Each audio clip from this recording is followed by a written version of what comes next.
I think maybe one of them is maybe the most important thing you could do. A friend of mine who I've known for a very long time called me up last spring and said, Glenn, I need to tell you something.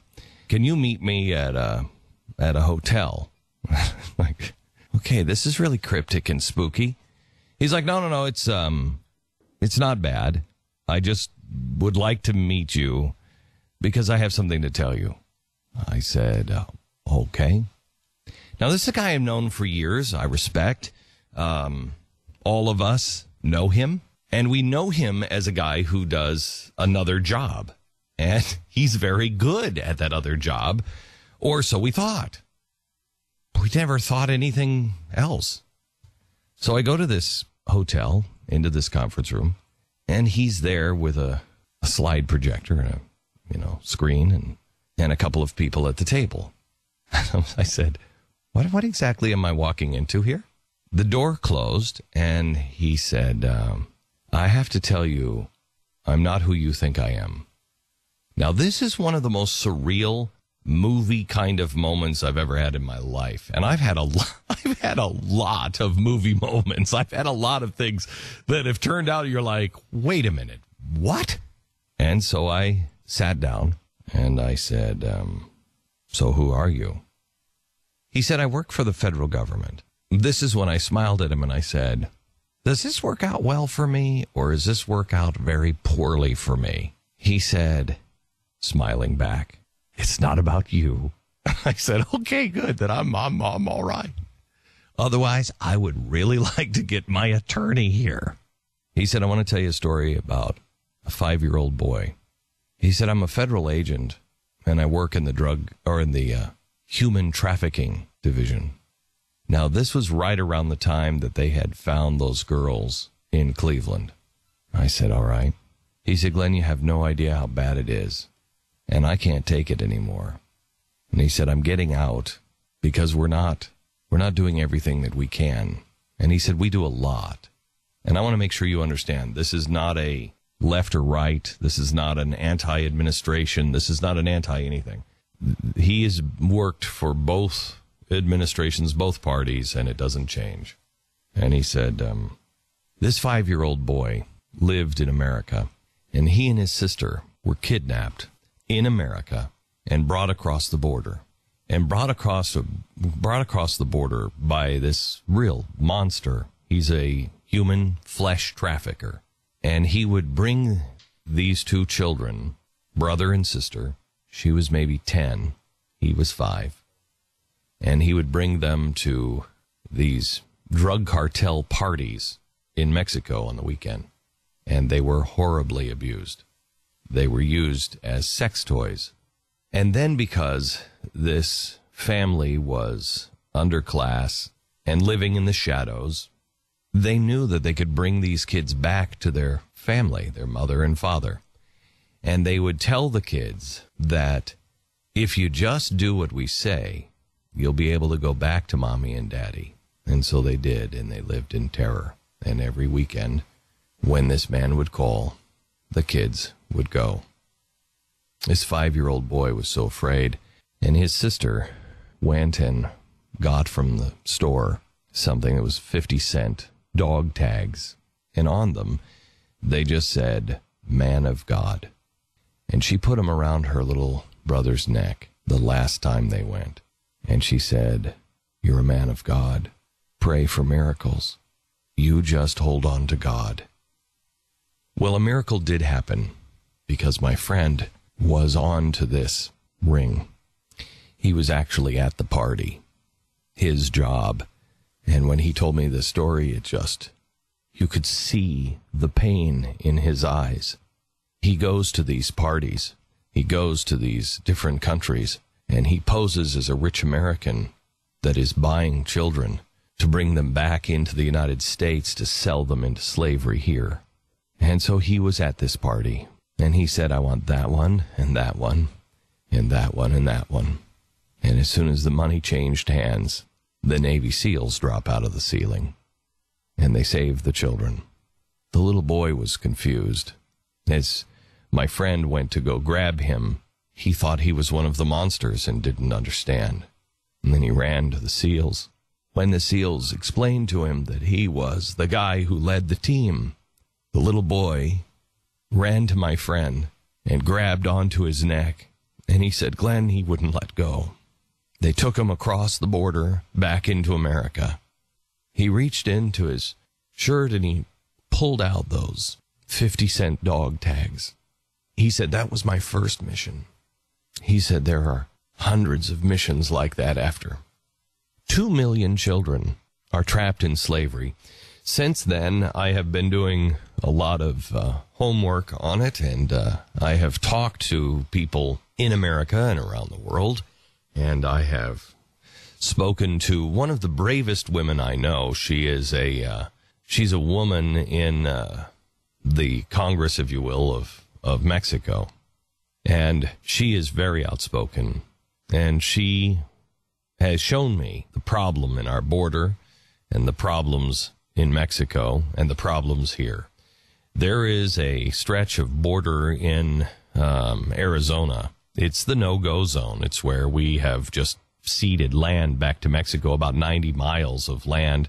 And there are signs no Americans should pass this point, even though it's our land. We don't really guard it. We don't do anything. And that is exactly where the kids are trafficked. Phoenix is now the kidnapped capital of the world. Do you know that?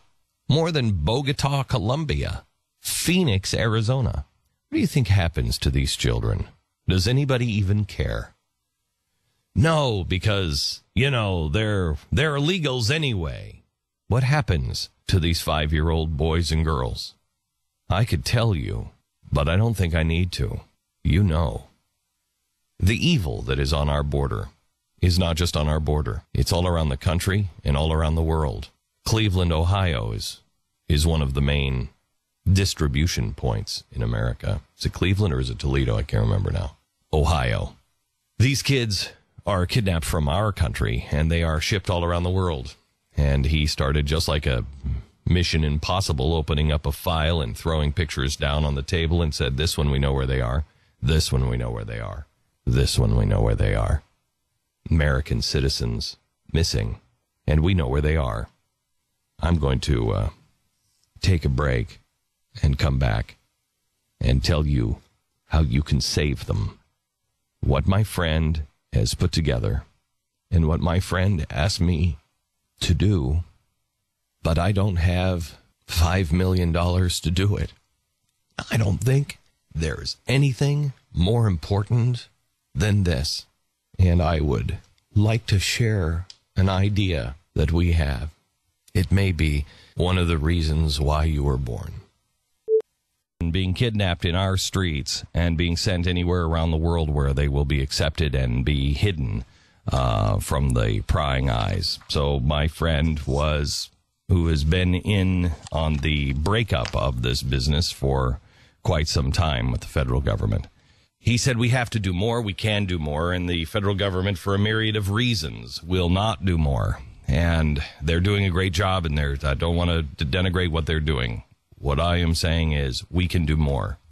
He said, Glenn, I had an idea, and he said it's an expensive idea, and he said I pitched it to a television network.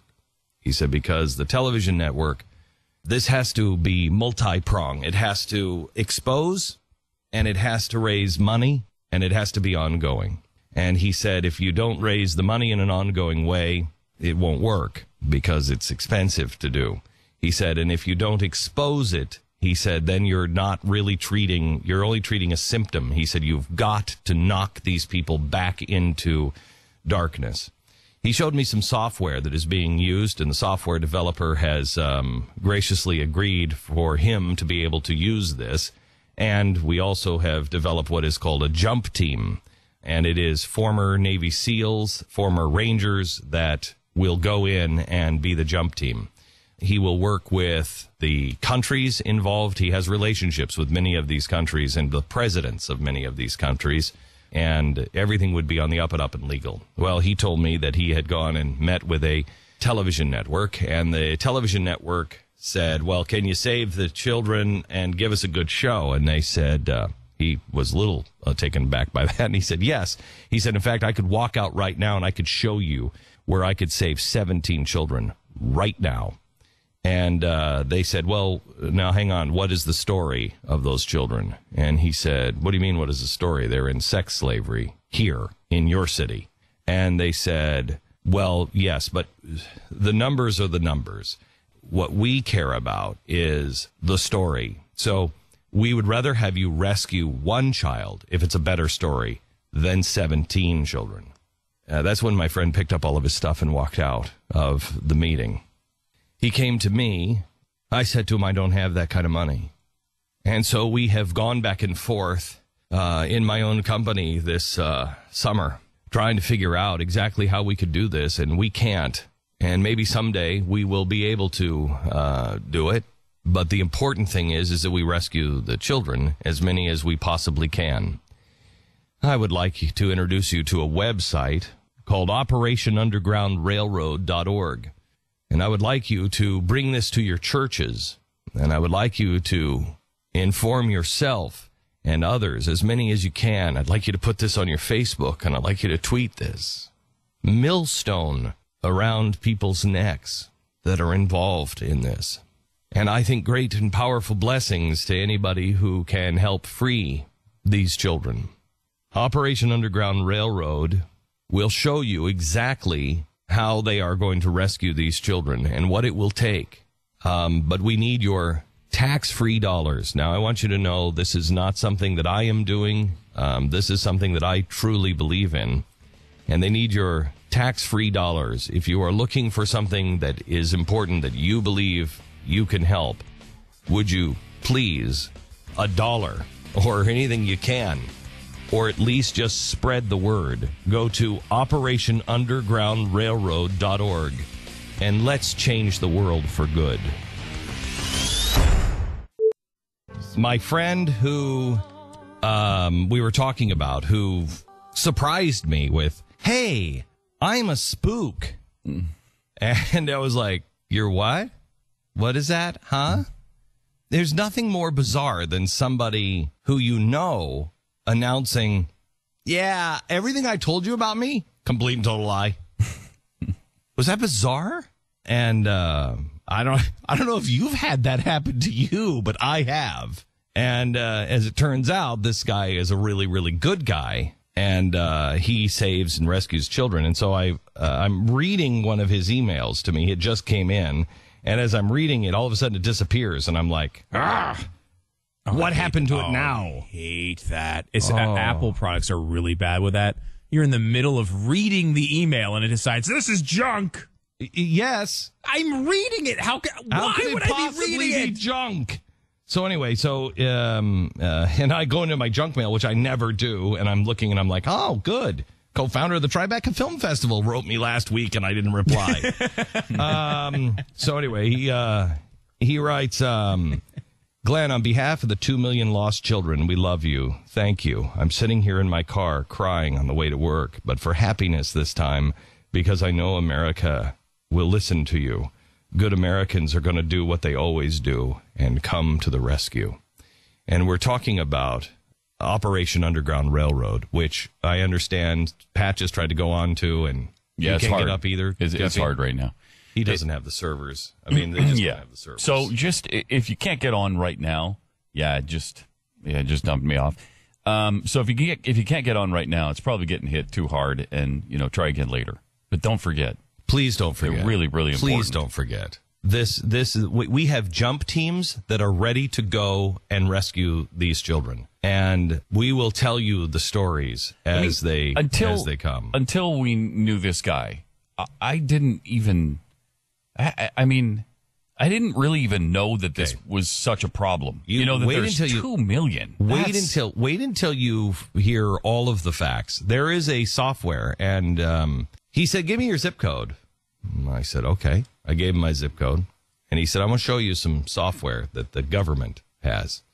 And he said it was created by an independent software company, and he said it's all on algorithms, and You can know who these guys are because of the file transfers. When you are transmitting, a lot of these kids are kidnapped and then forced to make films. And they are apparently some of the most brutal films that you could possibly imagine. Imagine 5-year-old kids. And, or don't. But this software company has taken the top films and developed algorithms. And so when you transfer those, that algorithm pops up and says, transfer of those videos. And so he said, Glenn, I just want to show you just your zip code. You think you live in a good neighborhood? I said, please don't show me what I think you're going to show me. And he said, let me just show you. He types in my zip code, and I mean instantaneously, 50 red dots within 10 miles of my house. And you're like, what? What? So that's people who have downloaded the film or people who are involved in downloaded the film. Yeah, downloaded and the he films. said, when you download the film, he said, when you've downloaded the film, and they can tell by the different algorithms, depending on which film you are downloading, apparently, the odds go exponentially up that you are abusing children, and depending on which one, you are trafficking those children. He said it is like a 99% surety. He said that if you watch the film, you're involved somehow? Somehow or another, you are involved in child abuse. And depending on, and I wish I could have him on to explain all of this, but depending on which algorithm is popping up with you, most likely, he said, anytime that we get this certain warning, he said, we go in, and he said, there is either a child behind the door where the guy opens up the door, and right before he does, he looks at the child and says, you don't make a sound or I'll kill you. And they open up the door. He said, there's either a child behind the door or somewhere in the house that has been locked up. And it's phenomenal. It's absolutely phenomenal. So it's happening all around. It's happening all around. And what he would really like to do is get our churches involved and have this known. I mean, the Underground Railroad was important, and it got people to safety. And he says it's time for a new slavery, a new group of abolitionists, and declare yourself an abolitionist and find out how you can get involved. And again, the website is, we're going to have to talk to him about new servers. I don't know if we can even do this, but find out if we can put them up on our servers. I know. Yeah, I don't know. I hate this so much. Yeah, I hate this so much. It's a problem when you got people trying to help and they can't right now because they can't get on. No, LBN said, please do everything you can. And, it's tough. And help. You get to that. You get to almost like a personal Oscar Schindler place, where you sit there and you look at everything that you're doing in your life and you say, well, I could save one more child with this. And, that is obviously it's not something I walked out of this meeting, and I happened to be going with my personal attorney, who is my friend. And I went to this meeting and I said, can I bring him with me? Not thinking that I needed an attorney, just he's my friend and he's a counselor of mine. And he happened to be traveling with me at that day. And I said, can I bring him along? And he walked out and he said, Glenn, you can't do any of this. You can't be involved in any of this. He said, the legal ramifications. And I said, no, but we wouldn't do it unless the government was involved and everything else. He said, but something can go wrong and then you're blamed. And I said, good God Almighty, would you please stop? What do you mean something could go wrong? How about something could go right? Something could go right. Is there anything more important than this? Is there? Can you think of anything more important than saving one child from sex slavery? One. Can you imagine the blessings in heaven for your participation in being an abolitionist? Is there anything? The people that were abolitionists of their day in the 17 and 1800s. I have a letter. Ask Jeremy if he'll open up the safe. I have a letter from an abolitionist, a Quaker in the 1700s, who was buying slaves to set them free. And that's what this guy's going to do. He's going to buy them to set them free. And then, because he has connections with all of the law enforcement, he will then make sure those dirtbags are not around to sell more children. There's a special place in heaven for these people, this Quaker, who, I have a letter, if Jeremy can get it. I have a letter from this Quaker who says, because I know there is a God, and I know that all men are created equal, I set these two people free. And he names them, and then they signed the bottom of it, and it was carried by these former slaves. And their signature is just an X. Is there a better place for that person? Is there a more exalted place in heaven? I don't think so. And if you lose everything trying, at least you tried. Gosh, at least you tried. With the world so upside down and you can't do anything about it, man, here is an opportunity to really do good. I mean, really do good. If we could raise $1 million, we could get started. If we could raise $5 million, we can change so much. The website is, I don't know, is it still? Please try all day and Facebook this and tweet this to all of your friends. Because, boy, there's just it's a great opportunity. It's a great opportunity to help.